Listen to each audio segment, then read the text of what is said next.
উন্মুক্ত জলমহলে মাছ ধরার অধিকার নিশ্চিতের দাবিতে জেলেদের নৌকা মিছিল।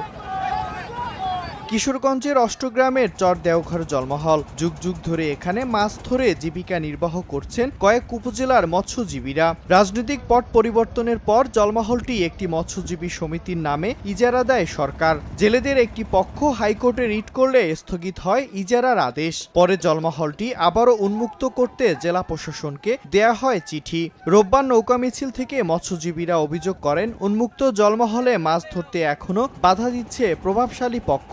জাল আমার খাইটা এরা মাছ নিছে গা জোর জুলুম কইরা বর্ষর হুমকি দেখাইছে।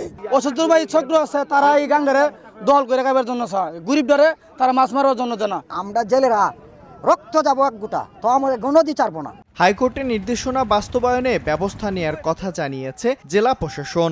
উভয় পক্ষকে হাইকোর্টের যে নির্দেশনা আছে সেটি প্রতিপালন করার জন্য, আর মামলার যে বিষয়টি আছে সেটা আমরা সরকার পক্ষ থেকে প্রতিনিধিত্ব করছি। একই সাথে জনস্বার্থ, আইন, বিধিবিধান এবং সে আলোকে হাইকোর্টের নির্দেশনা মোতাবেক আমি শান্তি শৃঙ্খলা বজায় রাখার জন্য জেলা প্রশাসক স্যারের নির্দেশক্রমে এটা আমি সবাইকে আহ্বান জানাব। চর দেওঘর জলমহলের আয়তন 676.8 একর। সময় সংবাদ, কিশোরগঞ্জ।